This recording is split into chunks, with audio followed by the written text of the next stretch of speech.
We'll go first to Anthony Dasher. Go ahead, Anthony. Hey, Kobe, I believe I saw you take a knee after the game was over to have a little prayer. I just kind of wondering what was going through your mind at that point in time after this game was over. I had to thank God. Without Him, none of this would have been possible. Every step of the way, I thanked Him for putting me in this position, for putting my team in this position, and I just thank Him for everything. Next, we'll go over to Ross Dellinger. Go ahead, Ross.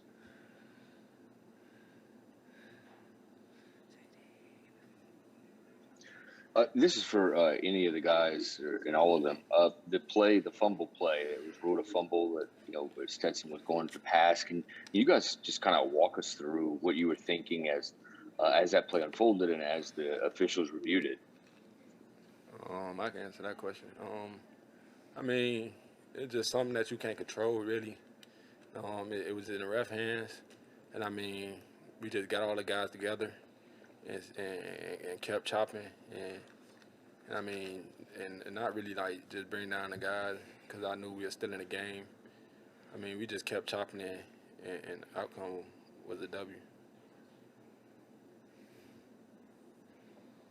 All right, next we'll go over to Jed May. Go ahead, Jed.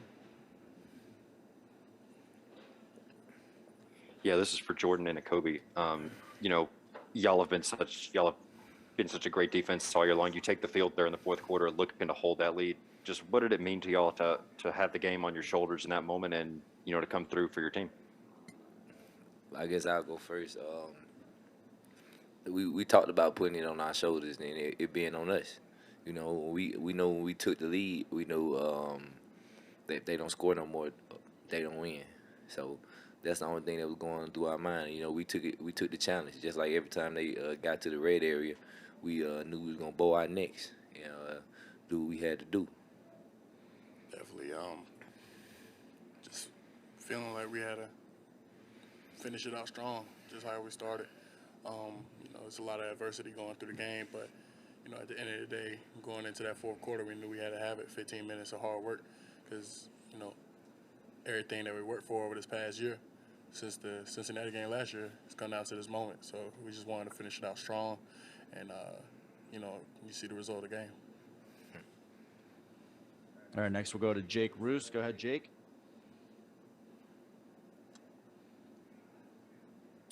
Yeah, this is for all three of you guys. None of you guys are from the state of Georgia, but you made the choice to come to Georgia, help build this team, and then to see it culminate like this. What does it mean to you now to know that you were able to see this through, and to know that you're now going to be a part of the lore in this state moving forward? I'll take it. UGA adopted me, even though I'm not, no hometown kid or, just coming from Charlotte, but they showed me love, and, that's what we owe it to. We owe it to the G, we owe it to the fans, we owe it to Dog Nation, because we worked so hard for them. They cheer so hard for us, and, being adopted by this great team and this great family, it just means something special. It doesn't matter where you're from. Football is the great equalizer. You got different people from different backgrounds coming all together in one locker room, all working for a common goal, which is to win. And, we working, it just winning national championship, that was the only thing that's on our mind. So, that's just how I look at it. With me from Miami, really it was just playing for my brothers and playing for the University of Georgia, really. Just coming here, I always wanted to win a national championship growing up. So, we got together as brothers and we came back for one more year, and we got the dub, and we worked hard all year. Just do it for the University of Georgia and everybody in this program. Yeah, for me, the whole reason why I came to Georgia, other than all the academics and the maturing and everything else, was win a national championship, and I knew we could build into it.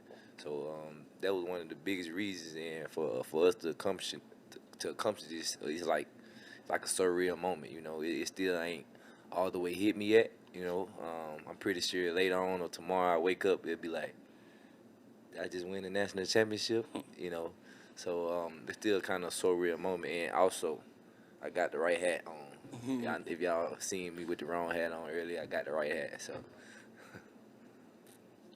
Next, we'll go to McLean Baxley. Go ahead, McLean.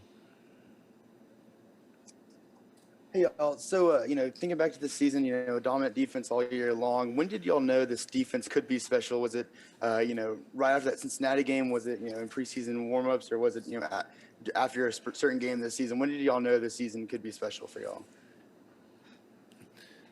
for me, actually, it was off season. It wasn't when the season hit. It was all the work we put in the off season, all the score sessions, getting to know each other, all the connection pieces, just everything we've done this off season. This off season has been like no other that I've had. So that's kind of when I just knew this team could be special, and get the job done. And it had the group of guys to do it. Definitely hit me in the off season.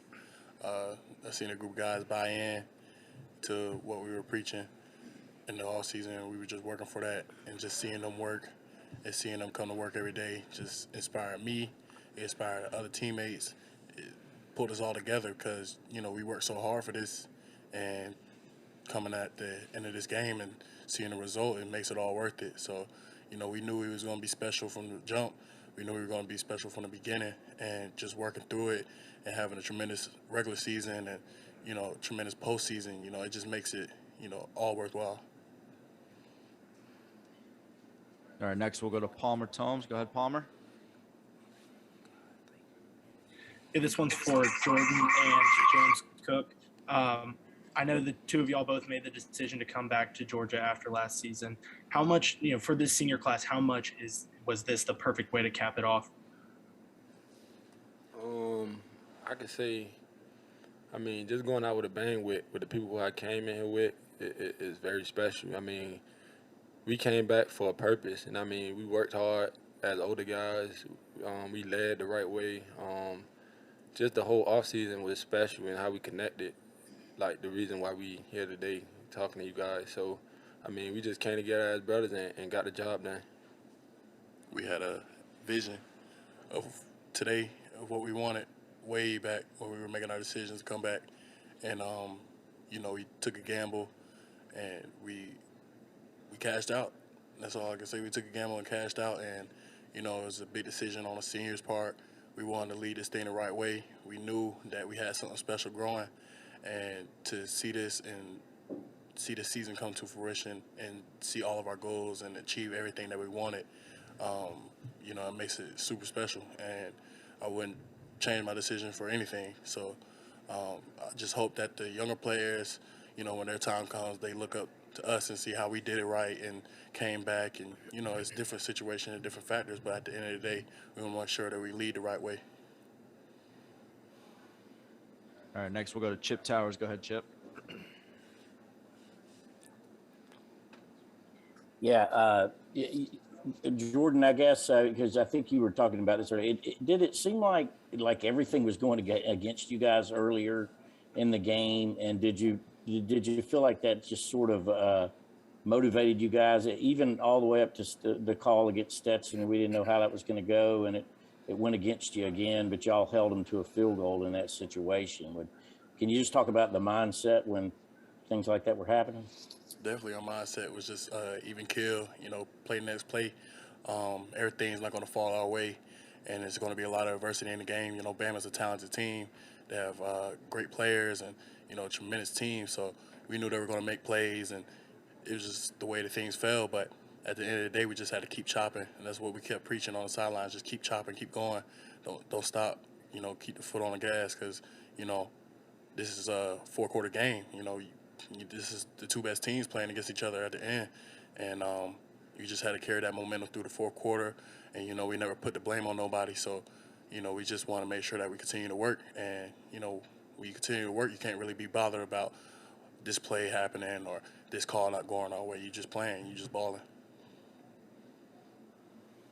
All right, next we'll go to Connor Riley. Go ahead, Connor. Yeah, this is for all three of you guys. Is there any added significance to this by the fact that it is Alabama, a program that has so often you guys have been compared to and matched up against? Obviously, you can't make a national title any sweeter, but is it even better for this program if they did do it against Alabama? I mean, for me, just never beating them. I mean, it was just special to me. I mean, so many games we had them down to the wire, and they just came clutching in every moment. So I mean, just beating Alabama is special to me because I mean they got a great coach, great team. I mean, it's just special. Just winning the national championship period is special. Definitely for me, I went against Alabama 3 times, and winning this one as my final game playing against them is pretty sweet and pretty amazing. They got a talented team, and that was always like the team that we couldn't get over the hump for. But making this opportunity, maximize this opportunity, it was just amazing because you playing for a national championship. It doesn't matter who you play, honestly. If you're in a national championship, you're one of the best teams. So, it just happened to be Alabama, and we playing for them. We learn our mistakes, we right our wrongs from the last game in the SEC championship, and came back and won a national championship. So, it just that's what we came for. National championship. That signifies that you're the best team in college football, and hats off to Bama. They played an amazing game. They have a great team, but at the end of the day, no matter who we played, we wanted to win the national championship at the end of the day. Yeah, for me, it really didn't matter. We could play anybody in the national championship as long as we won. My central goal was the reason I came here was to win a national championship, not just beat Bama. So for me, it was I just love the fact that we was able to finish. I was able to finish with this group of guys that I got. I love this team. I love all the fans. I just love everybody who's just supported us from the jump. All right, last question here from Seth Emerson. Go ahead, Seth. I could real quickly ask just each of you three to say what moment from the post-game celebration stands out to you the most. When the game ends, when the clock hits 0, what stands out to each of you when you think back? I would say just holding up the trophy at the end. Me personally, just seeing my brother smile and knowing what we accomplished and holding up the trophy at the end. The greatest moment ever, and you can never get it back. I'll definitely say looking on the sideline and seeing everybody hug each other and, celebrate with each other. It makes it really special because, that's our family. And, they worked so hard for this. And even for the people who didn't play in the game, it means so much for them. And, that's whether that's being a scout team player or a fan or, somebody like way across the world watching us. And, we did it for them. We did it for the All Nation. We did it for everything. So this was for all the glory, and we took it. Yeah, for me, probably one of the most sweet. I mean, it was a lot of sweet moments after seeing that clock hit 0 and we was victorious. But one of the most sweetest moments when I came across Julian Rochester. Been here longer than any of us on this team, and I could just see the emotion in his face, and just seeing him just like was like a representation of everything I've done it for, all the fans, all my brothers that I love, my family, everybody from back at home, all the kids looking up to us, just seeing that, yeah, go Dogs. All right, thank you, gentlemen. I just want to Appreciate end out y'all. with something. Thank y'all. I want to say I appreciate y'all covering. I'm pretty sure Zamir and James feel the same way since we've been here all 4 years. And, y'all covered us and y'all interviewed us. And, y'all made this tremendous and really special. And I just want to thank y'all. And this is something that I'll remember forever. And no matter where I go in life, and it's all been a part of you. Y'all are a direct link to the fans. You're all a direct link to everything. So I just want to say thank you for painting us in a great light and covering us for over the years. And it's been an honor. It's been a tremendous, great honor to be interviewed by y'all and just to sit in front of y'all and everything. So thank you. Appreciate y'all. Go Dogs. Go Dogs. Go Dogs.